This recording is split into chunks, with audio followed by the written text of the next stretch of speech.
Are Israel's actions in Gaza a genocide?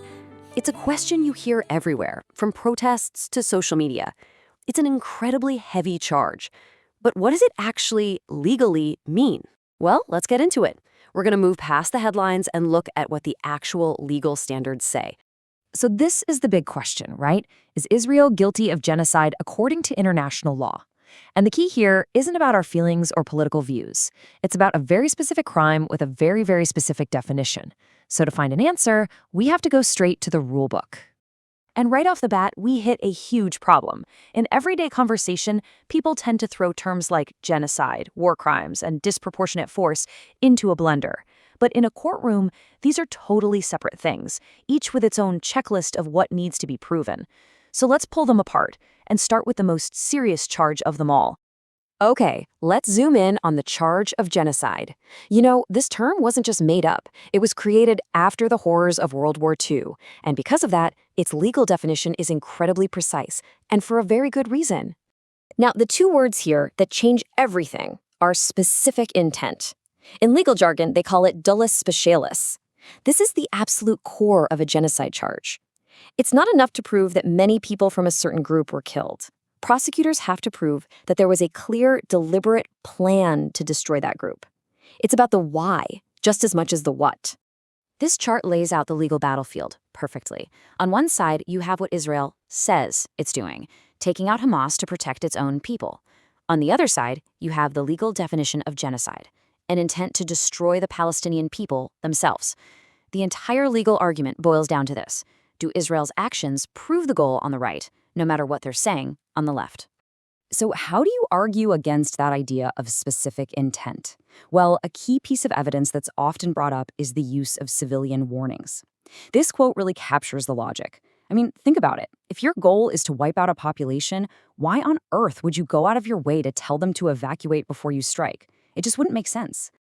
And these aren't just vague warnings. We're talking about a whole menu of methods, including this really unique tactic called roof knocking, where a small, non-explosive munition is dropped on a roof as a final get-out-now signal. From a legal standpoint, these actions are presented as proof that the target is a military asset in the building, not the people. Okay, so the bar for proving genocide is, as we've seen, incredibly high. So what about war crimes? This is a completely separate legal category with its own set of rules. And honestly, this is where most of the actual legal debate is happening. And, this distinction really matters. The consequences of a genocide charge are way different than for a war crime. And this is a really tough but crucial point. The death of civilians in war is horrific, but those tragic deaths on their own don't legally add up to genocide. To figure out if they might be a war crime, we have to switch over to the rules of war. And there are two big principles we need to understand. First up, the principle of distinction.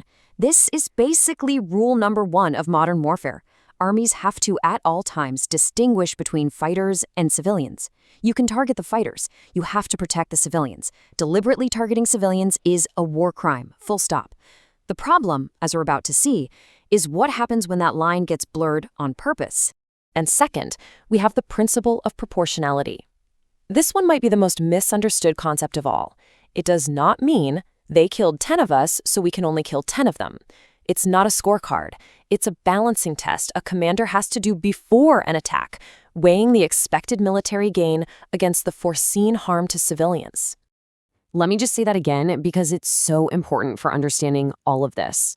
Proportionality is not a final tally of who lost more people. It's a case-by-case judgment call about military advantage versus expected civilian harm for every single military operation. And this is exactly where those clean, abstract legal rules crash head-on into the brutal, messy reality of a modern battlefield. And that's when applying the law becomes a real-life maze. To even begin to understand the fighting in Gaza, you have to wrap your head around this number. Roughly 5,000. That's the number of people packed into every square kilometer. It's one of the most crowded places on the planet. Now just imagine trying to find a purely military target in an environment like that. It's next to impossible. And what makes it even harder is the documented strategy of putting military assets right in the middle of civilian areas. UN reports have documented Hamas using places like schools and hospitals for military operations. For the army fighting against them, this creates an absolutely agonizing dilemma. Now, this is fascinating because it shows you the legal logic at work. Under international law, if a civilian place, even a hospital or a school, is used to launch attacks, it can lose its protected status. It can become a legitimate military target. Now, that doesn't mean you can just level it. The principle of proportionality still applies, but it's not off limits anymore. This is the legal maze in practice.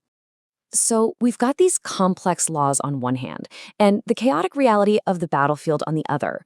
When you put it all together, what does the legal verdict start to look like? When you boil down all the arguments against the charge of genocide, they really circle back to these key points. And the big one, the central theme, is the lack of proof of that specific intent.